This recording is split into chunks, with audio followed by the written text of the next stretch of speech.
in 1972, our family was driving down to Florida, and we stopped at this relatively new restaurant concept called McDonald's. And this is 72. McDonald's was just starting to serve breakfast. And my father saw the license plates from all over the country and said, we should own one of these. So I followed my father's footsteps to the University of Notre Dame. Then I went to MIT for entrepreneurial classes. But the degree that has benefited me the most is my graduation from Haggar University. Yes, there is a Haggar University. So for me, in the educational pecking order, the McDonald's Hamburglar has beaten both the Notre Dame Leprechaun and the MIT mathematician. So HU has opened the door for me. I now own 41 McDonald's. My sister, who is sitting in the back seat, now owns 7 McDonald's in Asheville, North Carolina, and my brother Jim runs our most successful store in Elkins, West Virginia. We will serve next year 16 million customers. So to put that in perspective, every person in the state of West Virginia will eat at McDonald's 8 times. So that's a lot of fresh quarter pounders coming off the grill for them. But what I am really passionate about is helping others achieve their potential.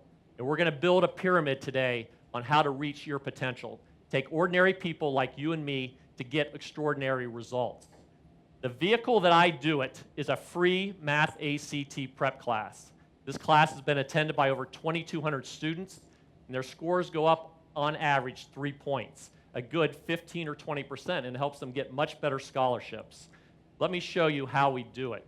We have about 10 different approaches, but one of which is called Occam's razor. Now, Occam says the simplest approach is the best approach. And this is what we do on these questions. We get to the answer simply and quickly. Now, typically, the questions take 60 to 90 seconds to answer, but you can literally solve this question in 10 seconds. It wants to know the relationship of A to B. B, as you can see, is about 3 times larger. There's only one answer that's even close to that, which is the answer J, which is 3 times larger. So that's what we do. So let's start with the pyramid. The pyramid at the bottom is hard work and preparation.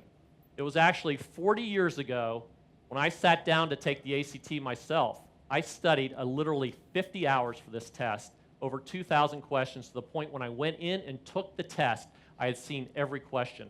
I ended up getting a perfect score, which was a 36. But I will tell you, I was not the smartest math person taking the test that day, but I was definitely the best prepared. So the pyramid starts at the bottom, preparation and hard work.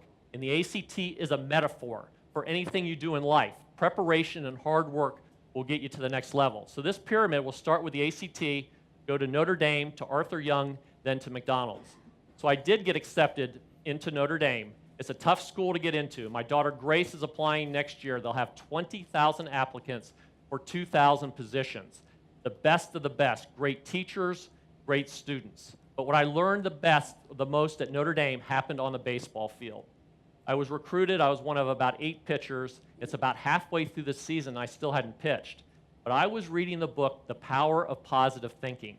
And I was reading it over and over again to the point where I really knew it. I felt like I was the best baseball player on the team, and I had not even played 1 inning. So my parents are calling me, have you pitched yet? People in the dorm just walking by, have you pitched yet? So we're finally killing a team, 8-1. The Coach Kelly comes over and says to me, you're going to pitch the next inning. Boom, boom. Your heart just starts beating. I warmed up. I go out there. I felt so confident, so calm. It almost changed my life, the way I felt. It was so positive. Thinking about it now still runs chills up my back. But I remember looking in, I felt like Nolan Ryan. I had a great inning. A couple days later, I pitched against Bowling Green. A week later, I get my first victory against Xavier. This is what confidence and a little momentum will do for you. So what did I learn at Notre Dame? Positive self-talk. First of all, I can do all things through God who strengthens me. I don't know if I've said that a million times, but I constantly say that. But this is what I learned. Positive thinking and exposure to the best. As a result of Notre Dame, I got a great job with Arthur Young in Dallas. They recruited 50 people from all over the country. We had great clients, Frito Lay, Haggar Slacks, Southwest Airlines. Here I am at the 50-yard line. The Dallas Cowboys and Texas Stadium are one of my clients. I was part of the team. I was the senior accountant on Bum Bright's purchase from Murchison, the original owner. I was also part of the team that sold to Jerry Jones. But here I am, we're working 80, 90 hours a week. I mean, it was intense, to the point where in the office, there was a joke going around the office, and people were staying away from me because they didn't want to catch that overtime bug I had. They called it John Ebert, Ebertitis. So they stayed away from me. Arthur Young was great, and when I decided to leave to buy my own business, the 50 people had dwindled down to 5. But I wanted to own my own business, and I got accepted into a McDonald's training program. Let me summarize what Arthur Young taught me. Again, a great brand and become an expert in your field. For all of us, whatever job you have, you got to become an expert if you want to get to the next level. And I tried to do that at Arthur Young. So I get accepted into a McDonald's training program, 2,000 hours of working in a McDonald's for no pay. You have to learn everything. I used to get up at 4 o'clock on Saturday morning in Dallas and drive to Grapevine, 45 minutes away, to open up the store. I was the opening manager. And I'll tell you, the challenge was getting out of Arthur Young, where I'm wearing blue pinstripe suits, the polyester at the front counter at McDonald's, and you're charging clients $200 to $300 an hour. And I'm working at the front counter, and I look up, one of our clients walks in. I'm like trying to hide. He comes up to me and goes, "John, Arthur Young." And I say, "Bill, Frito Lay." At this point, I don't know what to say other than the fact that I'm just trying to pick up a few extra bucks, and they have flexible hours, okay? So then he says, "How is the corporate tax return looking?" And at this point, I mean, at the front counter of McDonald's, all you're thinking about is supersizing. So all I can say back is, "We are going to supersize your tax refund." And then I give the obligatory, "Do you want fries with that?" So I get through the training program. It was a great training program. And now it's a time to buy our McDonald's. My father and I and my mother buy a McDonald's. We looked all over the country, and the best McDonald's available was in Bridgeport, West Virginia. I remember shaking my father's hand. I felt like that 12-year-old driving down to Florida again. How do you like those sunglasses? I still remember what he said. "Son, we have a bright future with McDonald's," and we certainly did. But one thing I learned pretty quickly at McDonald's is you have to develop great teams. This team on the left is a picture from 20 years ago, and they are literally still intact. And it's made my life so much easier. The teams on the right are stores that we acquired, and we are developing them as quickly as we can to being great leaders. So people ask me, how do you own 41 McDonald's? This is how we own 41 McDonald's, through the help of them.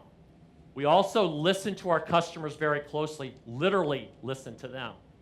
We opened a store in Shinston, and customers would always say to me, "I eat here every day."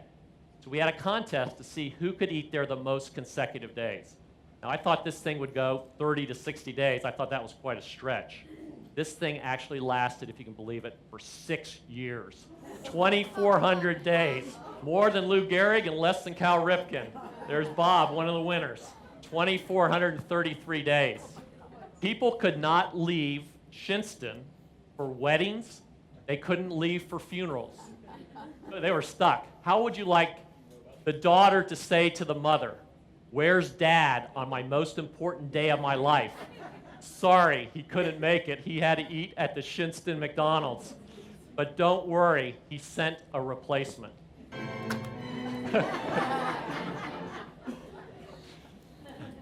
So one of the things, the most common question I do get at McDonald's is, "When's McRib coming back?" And secondly, "Do you eat at McDonald's?" Because I'm so thin. And I do eat at McDonald's. I eat there every time. When we're on vacation, our family loves to stop at McDonald's. But I work out every day, and it's really add a lot of great balance to my life. I do triathlons. Here's the Stonewall Jackson triathlon. I knocked off Michael Phelps there on the left.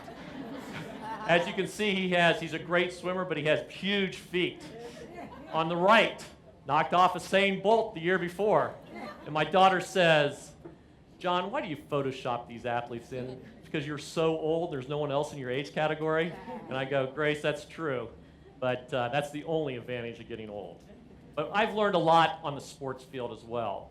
And I'll give you one story. When I was doing the triathlon down in Stonewall Jackson, I'm biking with this guy, and we get off the bike, and he says, "Are you a very good runner?" I'm okay. My GPS would not lock in, so I had no idea how fast I was running, so I was running with him.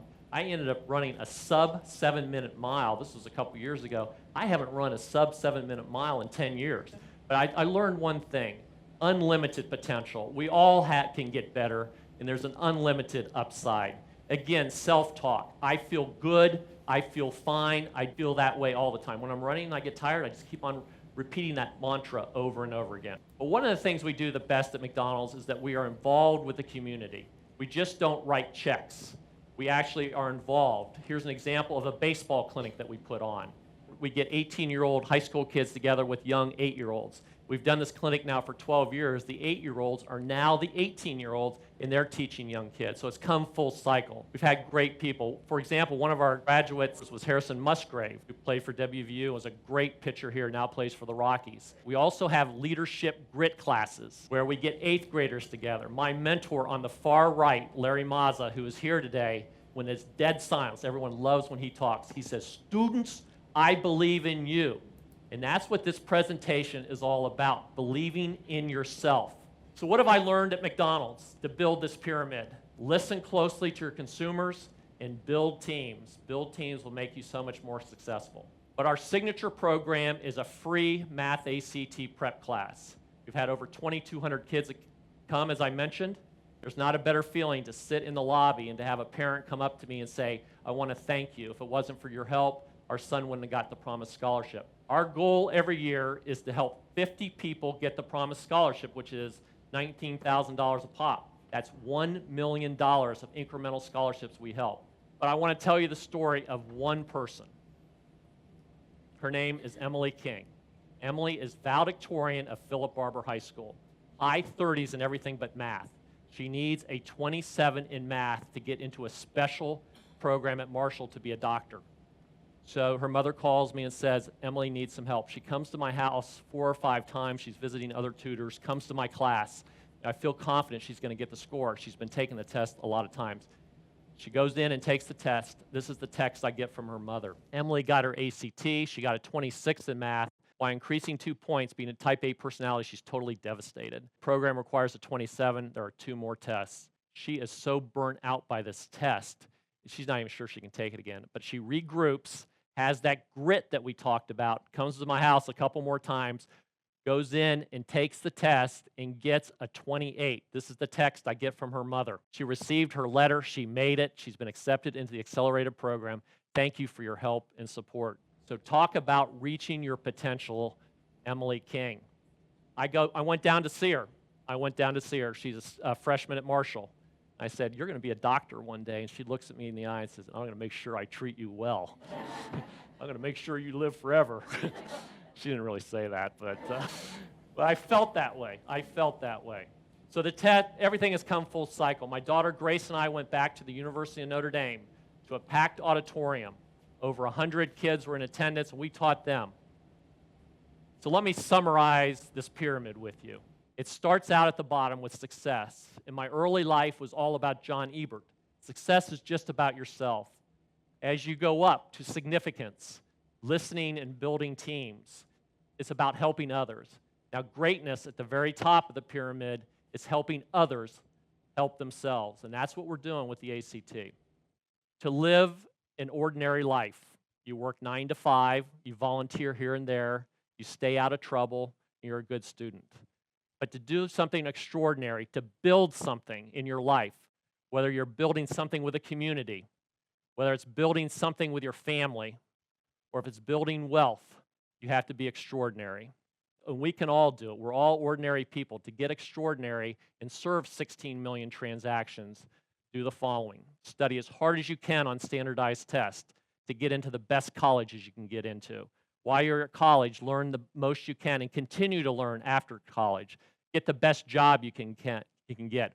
Work as hard as you can to get better and better at this job. Volunteer for the hardest jobs. Come to work early. Then build teams as you get that job. No doubt about it. Have mentors that help you. And most importantly, be humble about it. Have some fun, but also enjoy the success that other people get, such as Emily King. So in closing, students, I believe in you. Thank you very much.